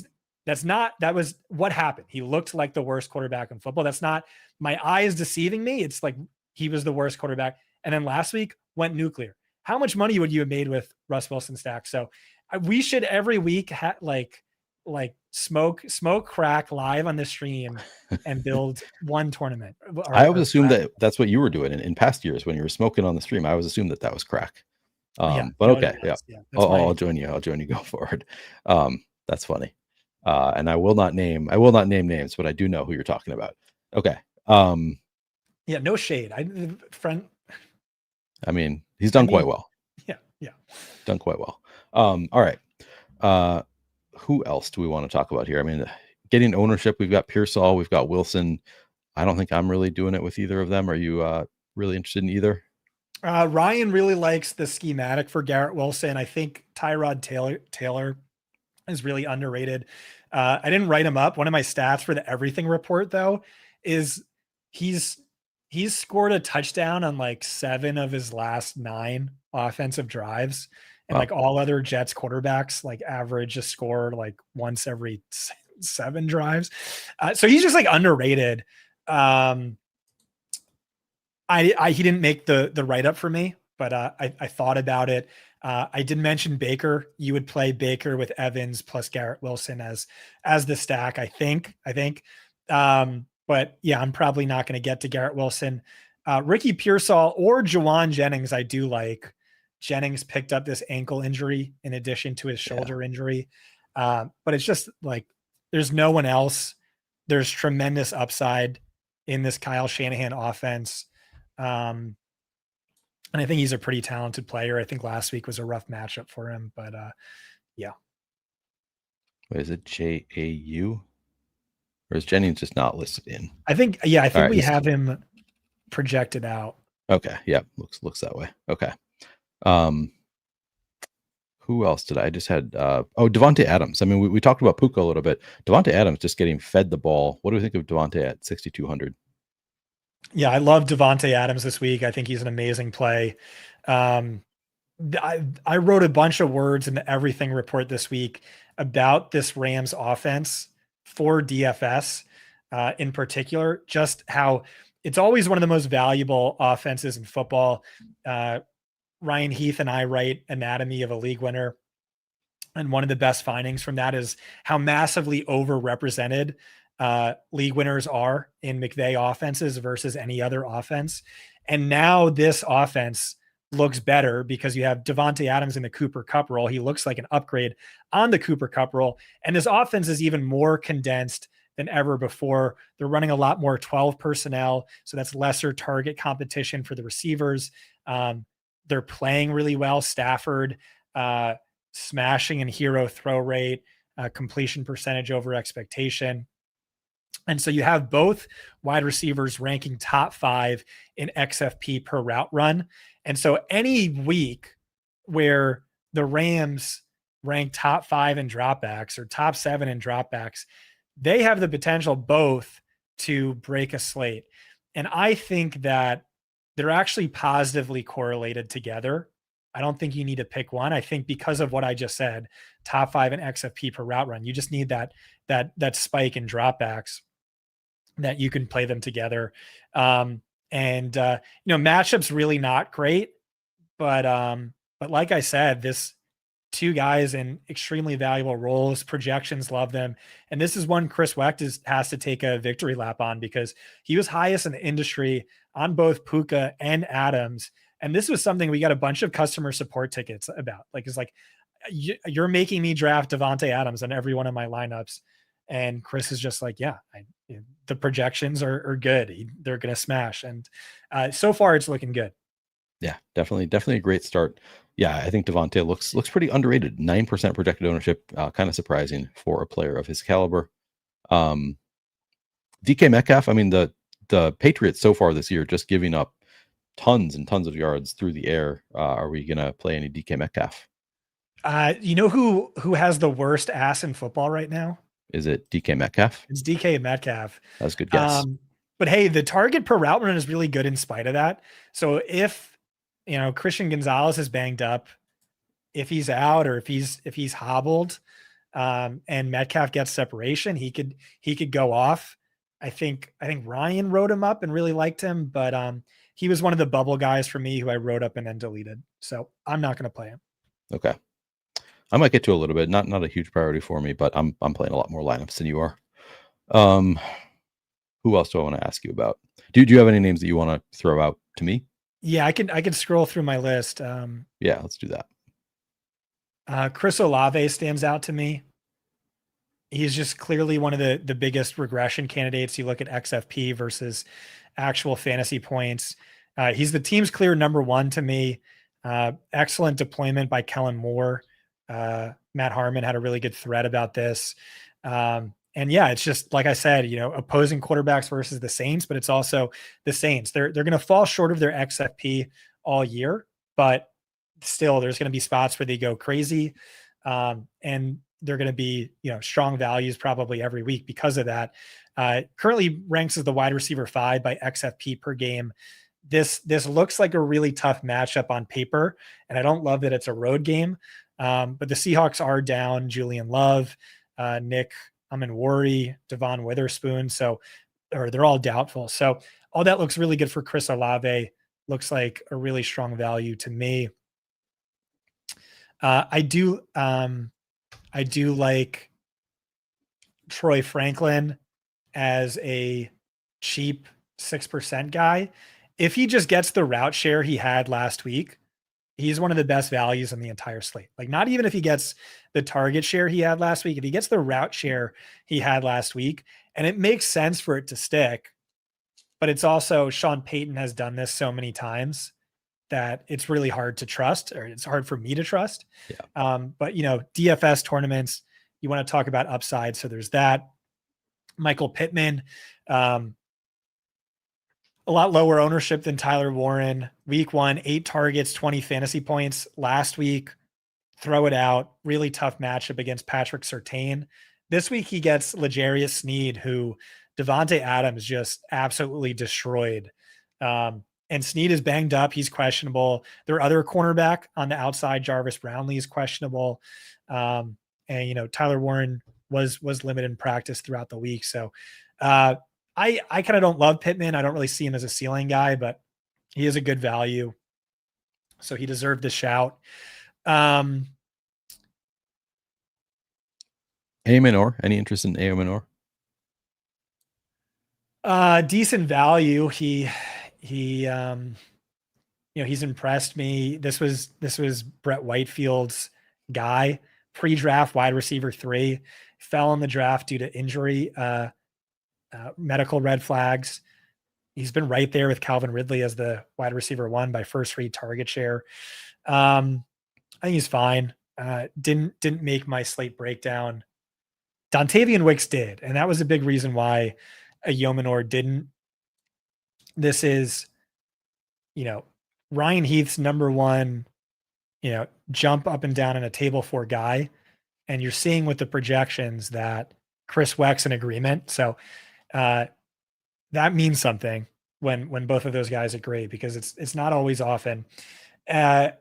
Wicks, we remember from last year, his role was really good. And it was especially good when there were some injuries to the receiving core, which, Tucker Kraft's going to play, but he's banged up. Jaden Reed is out. And just, he had no hands. Like, targets were there. XFP were there. He was getting open. Ass was there. It just, crazy drop rate. And it was really he didn't have this issue in college. He hasn't had this issue this year. So to me, that's just really bad luck. But one of the biggest things is against man coverage, he turns into Justin Jefferson, 0.41 or 41% target per route run rate against man coverage. So this looks like a best possible matchup against the man heavy Browns. I think there's way more upside at that 3,700 price tag. I think he's really interesting. Love it. Yeah. Not somebody I consider, but I'll have to work him in a little bit. Anybody else? Yeah. AJ Brown's one of my favorites. Okay.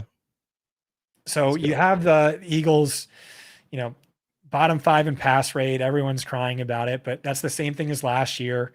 AJ Brown, 25 DraftKings fantasy points per game in his top 50% of games. And so the upside's there. It's also like, oh, he struggled weeks 1 and 2. We've seen this before. This happened in 2023, did nothing weeks 1 and 2, and then had a 100-yard game weeks 3 through 8. What was that, like 5 games in a row? Part of what I think as AJ Brown has struggled with has been schematically. He talked about it. He's like, I'm not seeing man coverage. Eagles have faced single high at the second lowest rate in football, but this year they get a single high heavy matchup that is AJ Brown's bread and butter. His yards per route run basically doubles against single high coverage. And the Rams, it looks like they're going to have to start Emmanuel Forbes. Last time AJ Brown faced Emmanuel Forbes, he put him into early retirement. He had like 150 yards and multiple touchdowns. And just like on film looked like one of the most hilarious mismatches ever.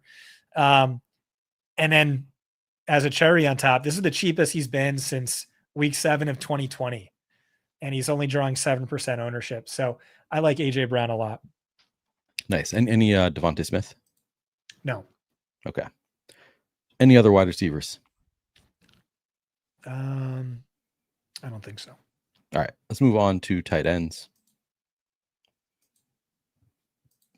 Top in terms of ownership is Trey McBride, 18% projected ownership, then kind of a gap. So we can start with just talking Trey McBride, 5,700. I think you already said that you're not into Kyler or Trey McBride this week.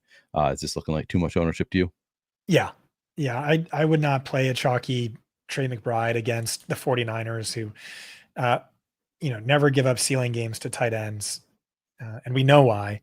So I would just full fade that. Okay. Then you've got Tyler Warren is 4,400, projected for 12% ownership. I mean, you just referred to him as being potentially this year's Brock Bowers or something close to it. Is this price tag just too cheap for Tyler Warren? Yeah. I mean, I could see him being 2,000 more expensive by the end of the year. Role usage volume has all been awesome. I will say he was banged up earlier in the week. So there's that, but yeah, Tyler Warren, one of my favorite plays, but not my favorite. We're about to get there. You already mentioned that you love Jake Ferguson. You're a Jake Ferguson truther. He is 4,000 projected for 12% ownership. So tell us about why you love Jake Ferguson so much. Yeah, I think that would have been another one of my best ball takes is just my love of Jake Ferguson. Brian Schottenheimer talked him up like crazy all offseason, gave him a ton of money. Dak Prescott, we know, loves tight ends, has always loved tight ends.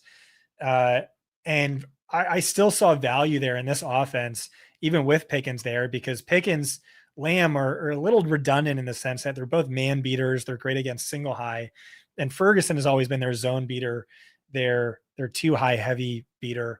And, it was a matchup that favored Pickens and Lamb last week, but it was Ferguson who had 12 targets. He also out-targeted Pickens in week 1. And so he's just been so solid over his last 10, 20 games with Dak Prescott under center. And it's a perfect schematic matchup this week.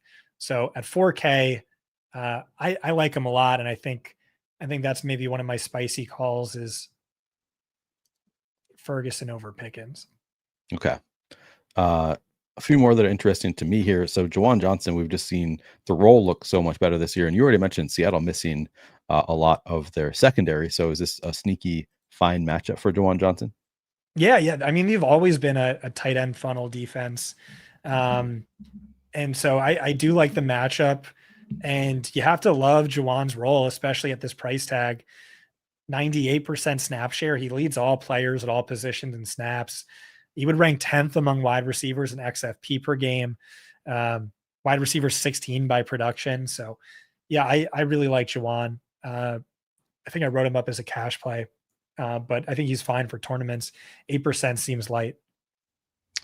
Brock Bowers. So I'm going to do the Jake Tribby's extrapolator thing here. So we saw Tucker Kraft put up, I think, 126 yards. Yeah, go on.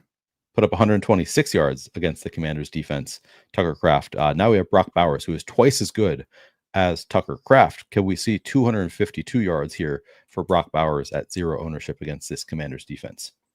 Yeah, for sure. You can play him stacked with Mariota for tournaments as well and all that. But I'm personally not going to play him. We did miss a wide receiver, Jacoby Myers. I like. Oh, yeah.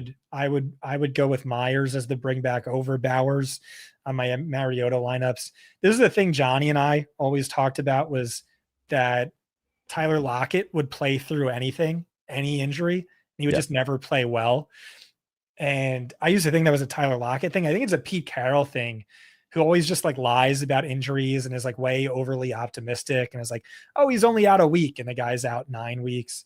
And I was talking to multiple injury experts who thought the Bowers thing was going to be like, they were surprised he could play. And then they're like, okay, he could play, but he's clearly not 100% and he won't be 100% for another week or two.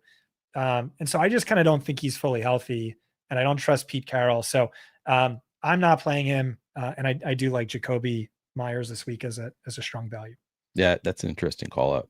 Yeah, I hadn't thought about the Pete Carroll effect there. Mateo says twice as good as Kraft. That is blasphemy. Yeah, I agree. He's not twice as good as Kraft. Kraft actually a tight end that I really like. I just for simpler math, I didn't want to do like 1.5x math. That's just really tough. So 2x, much easier. Yeah, that's I want to play some Brock Bowers. I think I'm going to play some, but you're probably going to keep me from going overboard on Bowers. All right. And then you already said you're not playing Hawkinson. Let me give you the bull case on Hawkinson. He's at 3,800. This is a guy who's usually like 5,000. The price tag has come down quite a bit, and that's because he's done nothing so far this year. The Vikings offense has done nothing so far this year with JJ McCarthy. Maybe they just need a real NFL quarterback, and maybe JJ McCarthy, as much as I want him to be, so far has not proven to be, except for that one quarter.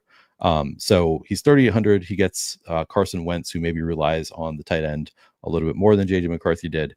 And now they're playing the Bengals defense. So I think there's enough positives here for me that it's just like, all right, the ownership's down, the price is down. Now he gets the best possible matchup and potentially I don't know if you can call it a quarterback upgrade, but potentially a quarterback upgrade here. So I'm in on TJ Hawkinson for a bounce back this week. But you're not playing him. No, he just hasn't done anything in years.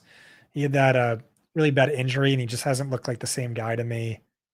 So, all right, I won't play him. But like, I'm gonna wait for him to have a good game before I say he's in play. Right now, I don't think so.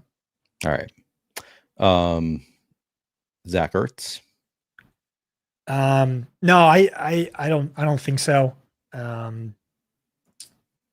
I think I liked, so Ryan Heath likes Debo this week for the schematic matchup, and also because no Austin Eckler, maybe we see him get more goal line carries, more behind the line of scrimmage targets. I think that's really a fair argument. My lean though is Terry McLaurin, because last year he had like a 35% target share with Marcus Mariota. And that's up from like 17% with Jaden Daniels. So I worry Zach Ertz is maybe more of a Jaden Daniels thing than we think. Yeah, I don't know. I'm just not going to go there. Okay. I'm not going to go there on Mariota stacks either. Was what I was getting at. Oh, okay, that makes sense. Gamelstein names one of the guys that I'm pretty into this week. I think Kyle Pitts might be back. Like I think he might finally be the guy that we've thought he was for years, that we've drafted him as being for years. Maybe not you, but a lot of us have drafted a lot of Kyle Pitts over the years. And this year is the first year that I've watched him play and been like, I think he's actually looking good out there. And now we get to match up with the Panthers. He's only 3,900. He's not getting much ownership. Can it interest you in any Kyle Pitts? Yeah, what a year, Neil. We're hyping up Wandale Robinson and Kyle Pitts. Yeah. What is going on? No, I'm with you. There's been really good vibes. Coach Speak Index had a bunch of things. The coaches are raving about Kyle Pitts, and like that matters because like 4 months ago, 12 months ago, 18 months ago, 24 months ago, it was all awful. It was all really bad on Kyle Pitts, and now it's really good. You have film watchers saying he looks completely different. Chris Collinsworth had a similar note, and the usage volume has really come up. It is a great matchup, and it is a best possible schematic matchup. So like even if we're wrong on Kyle Pitts being a different guy, he can still hit in the right schematic spots. And this looks like a right schematic spot. So 3%, 3,900. I think that he's a really strong tournament play. Love it. Glad to hear you say that. And yeah, Penix did state during the offseason, he said that he was going to be targeting Kyle Pitts, and so far he is targeting him a bit more. I think you already mentioned Brenton Strange as somebody you might be interested in. Yeah, did I delete him? Yeah, I ended up deleting him. But he was on the bubble for me. Like I was saying before, is just, well, Houston has tough cornerbacks. Derek Stingley is probably going to shadow Brian Thomas Jr.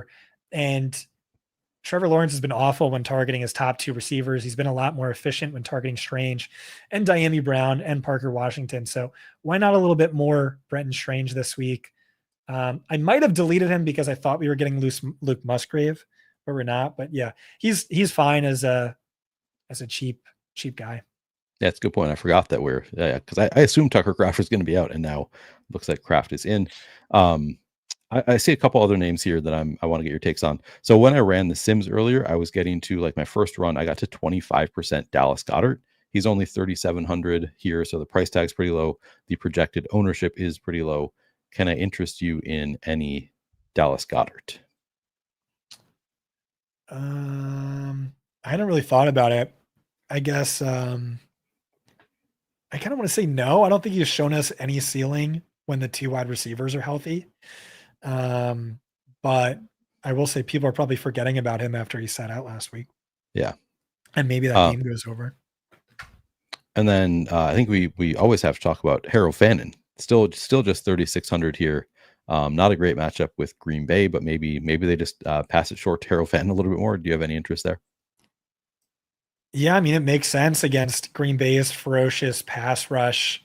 You kind of pepper Harold Fannin in the short area of the field. And so at 3,600, he's not priced like the, 11 targets or whatever he had in week one. Our projections like him, but our projections like him more than I do. I wrote him up, but it was just because basically Chris likes him and he's showing 3%. Yeah. Any other tight ends you want to talk about? There might be one other guy I wrote up, but no one who stands out as a really strong play. Okay. Yeah, because we lost Musgrave. I think that's probably good enough. I mean, we didn't, we're not really in on any of the Pittsburgh guys, it sounds like, despite New England's defense being terrible. Christian Gonzalez out again. Could I interest you in either of the Pittsburgh tight ends? No. Okay. All right. Let's move on. People have asked about defenses. Do you have any thoughts on like defenses you like? I haven't given much thought to defenses. No. I guess a lot of punt defenses in play this week. Yeah. I mean, honestly, Packers against Joe Flacco seems pretty good. It's way pay up, but to me that seems like a pretty strong pay up. Sort by salary. Yeah. Yeah, for sure they're the best pay up. Yeah. Yeah, I'm not seeing a ton that's like super obvious to me. Debra's in chat. He says to play Ellick. He likes Bengals defense and Jaguars defense. Punt defense always. Yeah, dude, it drives me crazy. Anytime I have a lineup in the top 50 of anything, it always has a defense with negative points, and that drives me crazy. Yeah. It's like, why can't I be the team who 2 touchdowns and no, it's always negative points for my defense. Yeah. Somebody says Brown's not that bad. I mean, yeah, 2,200. They're a good defense. Maybe they can stop Green Bay from dominating. Saints against Sam Darnold maybe is fine. I don't know. Yeah, nothing much is standing out as like awesome plays. I guess the Colts would be the 3,300, not super cheap. Dallas stacked with Javonte, hoping for a Caleb meltdown game is really good leverage. Yeah, it's a good call. All right. I'm debating if I want to play like the Vikings against Jake Browning. I don't think I'm just being a homer. I think it's just a good defense against a bad backup quarterback might be in play. Jake Browning's bad. Well, he's not a starting quarterback. Like he's not super good. He has done well in his backup opportunities. I'm This not is a convinced that revenge he is. game for him. Yeah, and he did. I think he beat us last He year. did. So in overtime. yeah, hated that. 2 years ago. Okay. All right, let's move on and make some lineups. I don't think we have anything else we need to do, right? No. Don't think so. All right, let's do it. Ooh, I've got a ticket. Nice. And I want to create a new lineup. All right, so Someone just added George Holani in one of my dynasty leagues. It's a sign. It's a sign. Do we want to do a Dallas double? You talked about that as being potentially Sure. the direction you want to go. Go a little chalky here.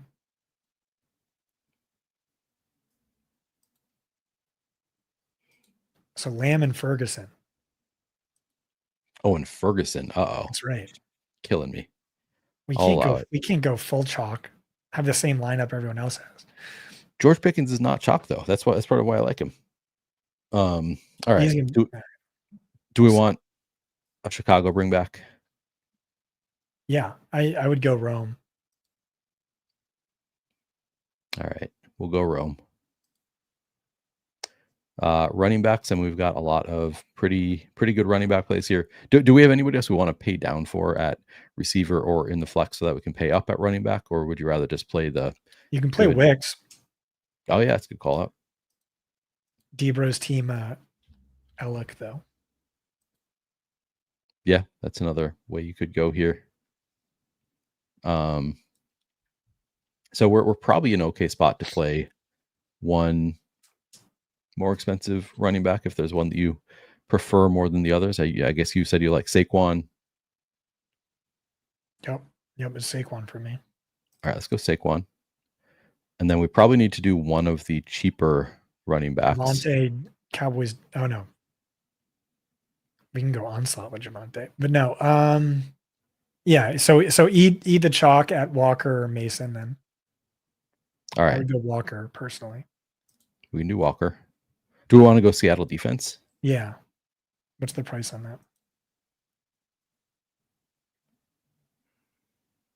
What I'm missing it. I got to scroll up.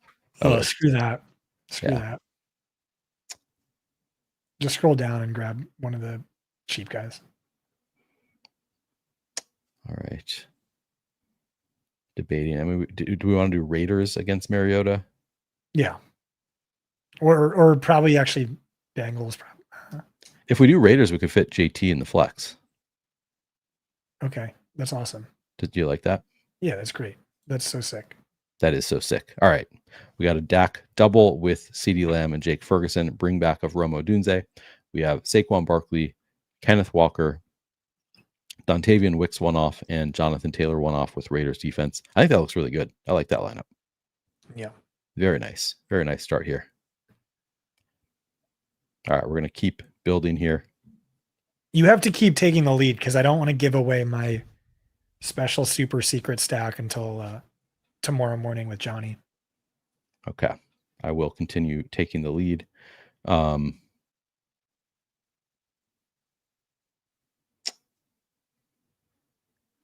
Who do I want it to be, though? I like Penix. I kind of want to pay all the way down. I want to build a lineup as though Christian Darrisaw is in.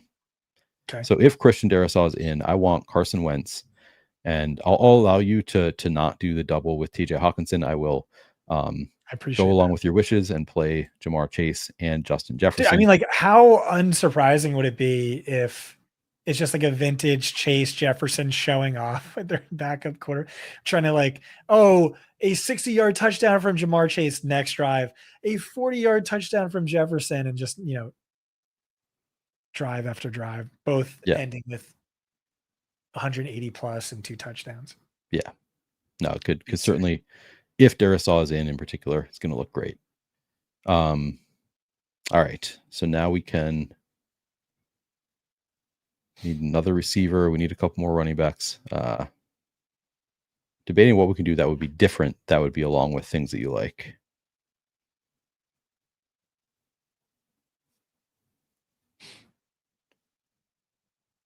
And we don't want to double stack this. Okay. Debro's accusing you of homering. No, that's not true. Dude, imagine how much more money you'd have if you were just a fan of a better team like Chess Liam. If I was a Bills fan, yeah. Yeah. It is unfortunate for me. Yeah. I mean, he's shown us the blueprint year over year. You just bet on the Bills every single year, and it seems to work out. So you liked the Mooney call? No, I didn't like it for me. For my you liked it for me. But I like that you got it. All right, fine. Oh, we could include Mason in the stack. Just say the Vikings put up a lot of points. I wouldn't do that. I'd go Walker. We just went to Walker. Yeah, fine. He's like throw out ownership. He's the best play in the slate by a landslide. All right, tight end. Now, who did you like at tight end? Do you like Juwan Johnson a bit? Oh, Jake Ferguson. Should we just do Jake Ferguson again? Or who else? Tyler Warren. We can just do Tyler Warren. Let's do Juwan and do Javonte Dallas defense. And that's our only exposure to that game.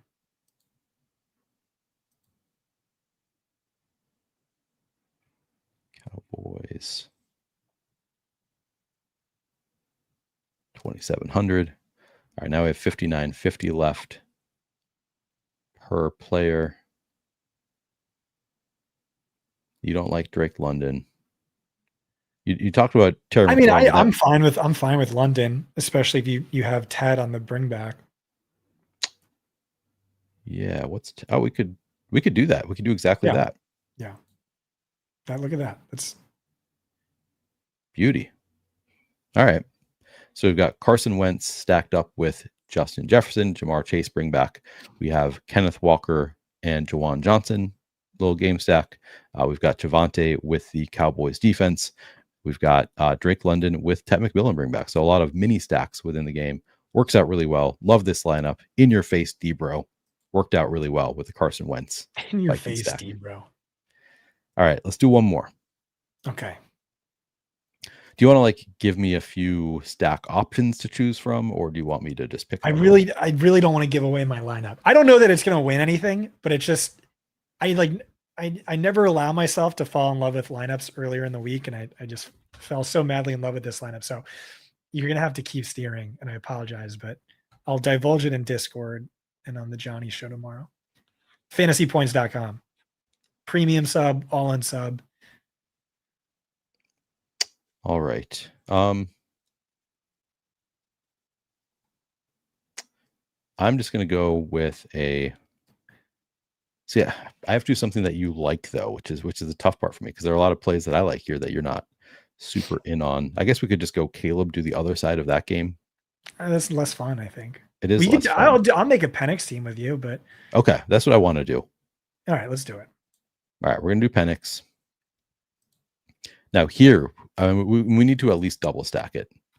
Right. I wouldn't mind triple stacking it if I'm being honest. But you sounded like you were okay with Kyle Pitts. Honestly, why not just lean into it? Because we talked about Pitts, we talked about Bijan, we talked about Algier, we talked about London, we talked about Mooney.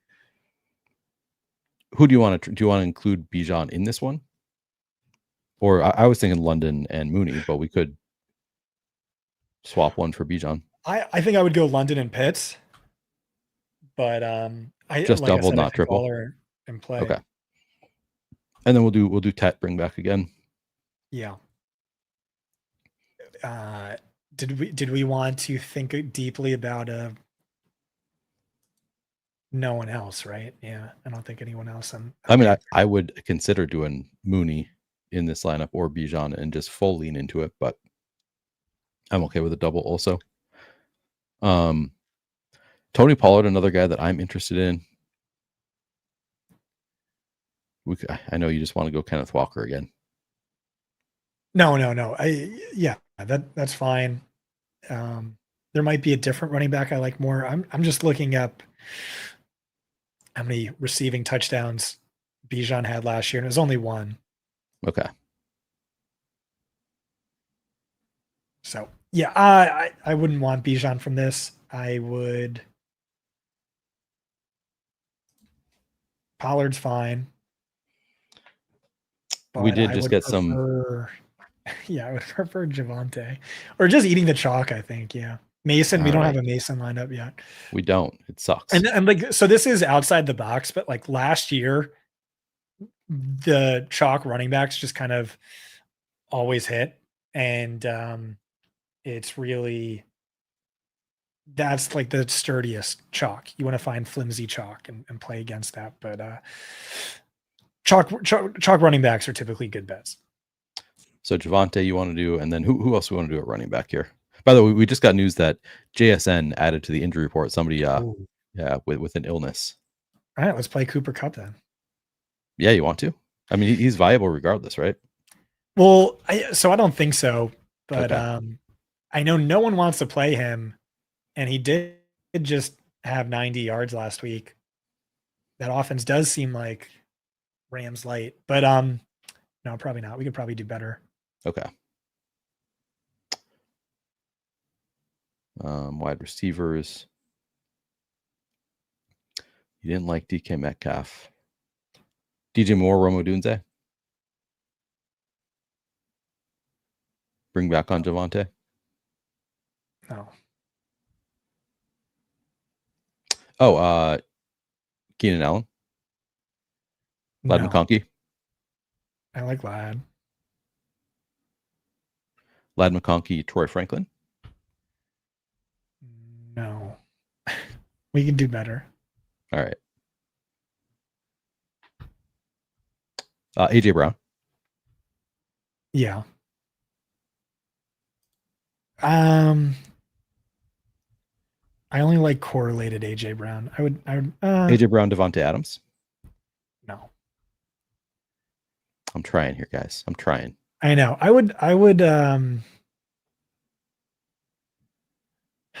you want to just play put a defense in there so we get a better read. Defense. Raiders. Yeah. Or Bengals. Do you want to do Bengals? Sure. All right. Bengals. So 6,700 range. We got a lot of money. Let's all right, let's go with a cheaper wide receiver. All the way down would be Wicks. There's the Chris Olave, Michael Pittman range. Then there's like the Tet London range. Then there's CD all the way at the top. There's Puka all the way at the top. Let's go Olave. What do you think of that? Right, let's do that. And then how much do we have left over at running back? 7,450 for two players. So we could do 7,200, 7,700. All right, let's see who's there. So you can almost get to Saquon and oh yeah, dude. I know. I really like that combo. We could take somebody out though. We could take out the Bengals. No, I would do that, and I would just change the defense. Yeah. All right. So defense, we can do 3,000. We could do Commanders. And we don't have chalk running back here. Well, we're going JT, right? Yeah. Oh, then sorry, we only have 2,300. So we could Back do to the Raiders. Yeah. Yeah. Boom. I All like right. it. So we've got Penix double stacked with London and Pitts. Bring back of Tet McMillan. We've got Javante Williams and Saquon Barkley at running back, along with JT in the flex. Chris Olave as a one-off receiver, and then Raiders defense. There you go. There's our Millie Maker. We did it. I can't believe. Boom. We did it. We did. I promised you we were going to do it, and we did it as promised. We won the Millie Maker on the show. Do not dupe us though. Don't dupe us. Let us win the Millie Maker. Just the two of us. Okay. We're gonna get out of here. Scott, what do you want to call it? By the way, please do like the video. Last I checked, we're under 100 likes with over 350 people watching. So please do like the video before you get out of here. And of course, use OTB 15 if you're going to sign up at Fantasy Points. Scott, what else do you have coming up? show with Johnny tomorrow morning. We'll be in Discord rest of tonight and all of tomorrow. So hit me up there.